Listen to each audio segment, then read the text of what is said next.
Assalamualaikum warahmatullahi wabarakatuh.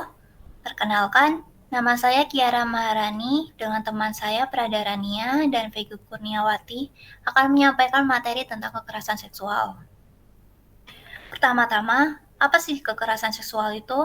Kekerasan seksual adalah segala perilaku yang dilakukan dengan menyasar seksualitas atau organ seksual seseorang tanpa mendapat persetujuan dan memiliki unsur paksaan atau ancaman. Perilaku kekerasan seksual tidak terbatas oleh gender dan hubungan dengan korban. Lalu, apa yang menjadi penyebab orang melakukan kekerasan seksual? Yang pertama, lingkungan tempat tumbuh kembang. Jika di dalam lingkungannya tersebut dia sudah terbiasa melihat praktik perilaku kekerasan seksual, maka bukanlah aneh kalau akhirnya dia pun menjadi pelaku seksual harassment.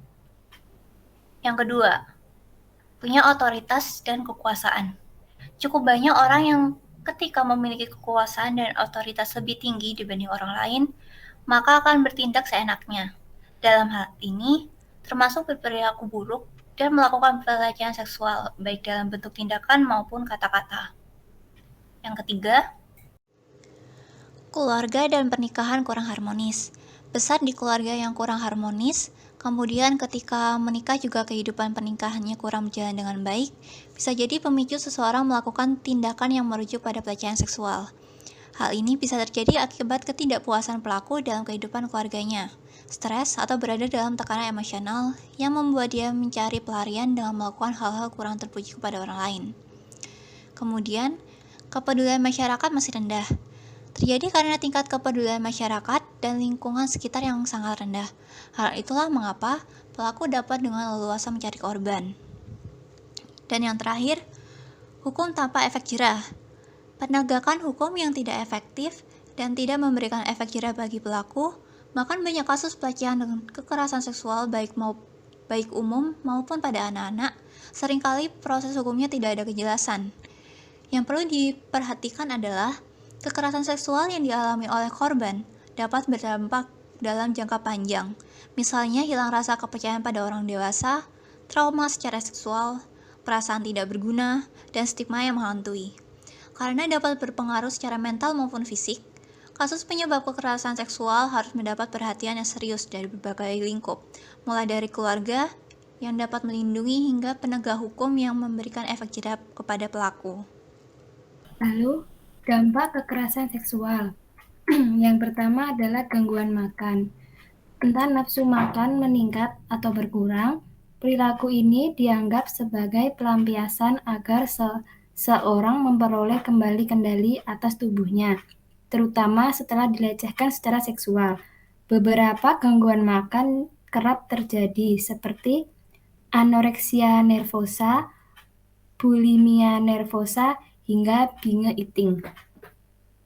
Yang kedua adalah depresi. Secara jangka pendek atau jangka panjang, depresi pada dasarnya merupakan keterampilan naluriah manusia untuk mengatasi masalah melalui cara menghindar dan cenderung menyalahkan diri.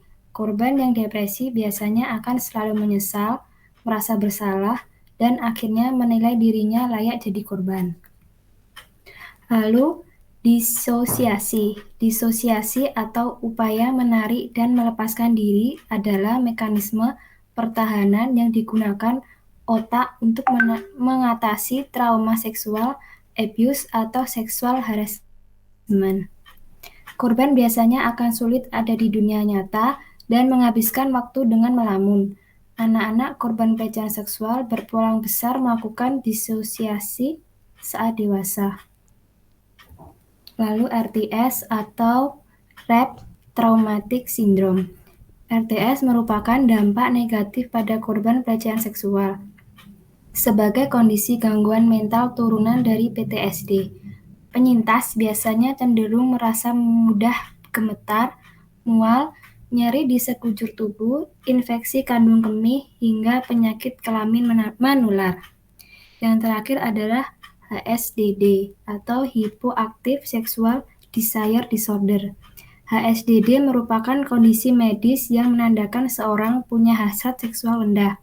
HSDD adalah salah satu dari sekian dampak negatif pelecehan dan sexual abuse secara fisik. Kemudian kekerasan kekerasan seksual menurut Komnas HAM Perempuan. Yang pertama adalah prostitusi paksa, yang kedua pemaksaan perkawinan, selanjutnya perbudakan seksual, pemaksaan kehamilan, pemaksaan kontrasepsi, pemaksaan aborsi, intimidasi seksual, pelecehan seksual, perkosaan, eksploitasi seksual, dan perdagangan perempuan. Undang-Undang Kekerasan Seksual, yaitu Pasal 5 Undang-Undang Nomor 31 Tahun 2014 tentang perubahan atas Undang-Undang Nomor 13 Tahun 2006. Yang kedua, Pasal 6 Undang-Undang Nomor 31 Tahun 2014 tentang perubahan atas Undang-Undang Nomor 13 Tahun 2006. Kedua undang-undang itu berisi tentang perlindungan saksi dan korban. Miris. Masalah kekerasan seksual di Indonesia berakhir tanpa kepastian. Sebab 57 korban kekerasan seksual mengaku tak ada penyelesaian dalam kasus tersebut. Selain itu, opsi lain yang menjadi solusi penyelesaian perkara kekerasan seksual dengan membayar sejumlah uang kepada korban. Ini sebagaimana dinyatakan oleh 39,9% korban kekerasan seksual. Advertisement sebanyak 26,2% korban akhirnya menikah dengan pelaku. Penyelesaian masalah kekerasan seksual dengan jalan damai atau secara keluargaan berada tepat di bawahnya, yakni 23,8%. Dan hanya 19,2% korban yang berhasil mengawal kasus kekerasan seksual, sehingga pelaku berakhir di penjara. Saran untuk pemerintah diharapkan agar bisa melakukan penyuluhan dan sosialisasi yang lebih intens terkait pencegahan dan perlindungan terhadap kekerasan seksual. Selanjutnya dapat meningkatkan peran dan kepedulian terhadap korban kekerasan seksual, serta meningkatkan kerjasama yang baik dengan lembaga atau instansi agar tindak kekerasan seksual dapat diminimalisir secara optimal. Dan untuk masyarakat diharapkan untuk lebih menumbuhkan rasa kepedulian kepada korban-korban kekerasan seksual, selalu didampingi kan mereka, serta cepat melakukan tindakan seperti melakukan pelaporan kepada pihak-pihak yang berwenang agar korban bisa mendapatkan pertolongan lebih cepat dan pelaku bisa diproses secara hukum lebih cepat.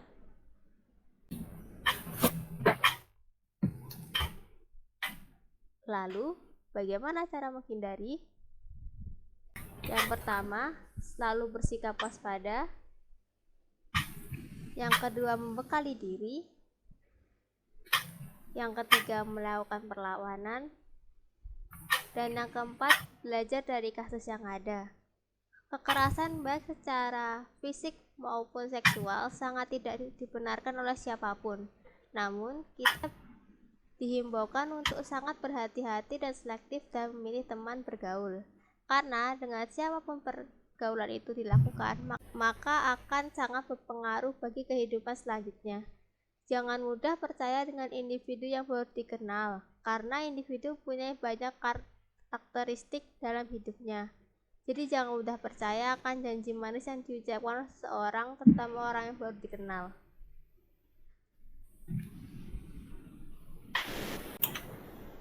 Mungkin cukup sekian dari kami, kurang lebihnya mohon maaf. Terima kasih. Wassalamualaikum warahmatullahi wabarakatuh.